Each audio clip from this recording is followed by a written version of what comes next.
Halo Sobat Penggerak, Assalamualaikum warahmatullahi wabarakatuh.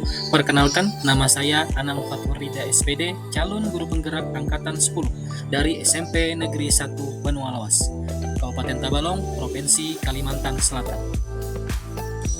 Salam guru penggerak, tergerak, bergerak, menggerakkan. Bapak Ibu guru yang hebat, pada kesempatan kali ini izinkan saya memaparkan koneksi antar materi, kesimpulan, dan refleksi modul 1.1.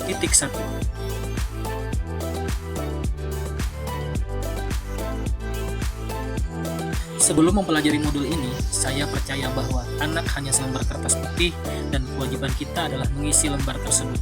Saya juga percaya guru harus selalu di depan, memberikan contoh, guru harus serba tahu, dan mentransfer pengetahuan tersebut kepada murid, tanpa melibatkan mereka dalam pencarian konsep pengetahuan tersebut.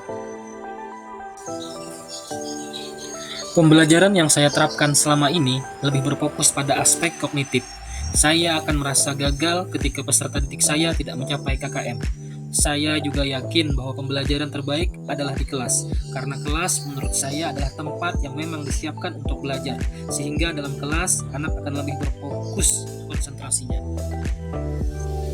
Setelah mempelajari modul 1.1 ini, cara pandang saya terhadap pendidikan berubah, dan kepercayaan saya selama ini terkikis.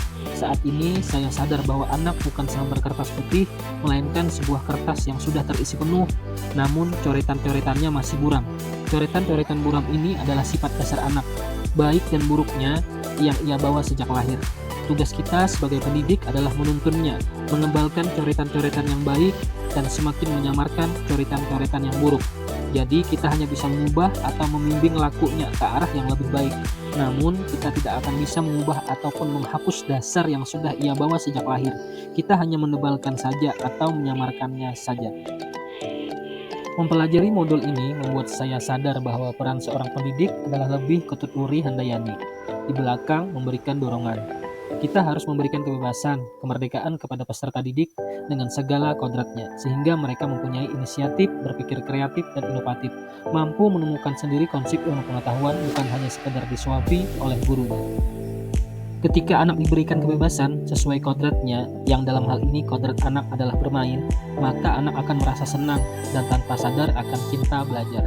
Saat ini saya sadar bahwa aspek kognitif bukan aspek yang terpenting lagi, melainkan harus diselaraskan dengan aspek afektif, yakni budi pekerti. Budi pekerti di sini adalah rambu atau arahan yang kita berikan kepada anak, sehingga ia sadar bahwa kebebasan dibatasi orang lain. Kebebasan haruslah kebebasan yang bertanggung jawab. Budi pekertilah yang akan membentuk manusia yang humanis, manusia yang penuh kasih sayang, hati yang bersih, jujur, yang selamat, dan bahagia. Setelah mempelajari modul ini, saya juga sadar bahwa pembelajaran tidak melulu harus selalu di kelas. Justru, anak perlu berinteraksi dengan lingkungan sekitar. Apa yang mereka pelajari harus mempunyai kolerasi dengan kehidupan, sehingga pembelajaran yang kita laksanakan akan berguna bagi kehidupannya di masyarakat.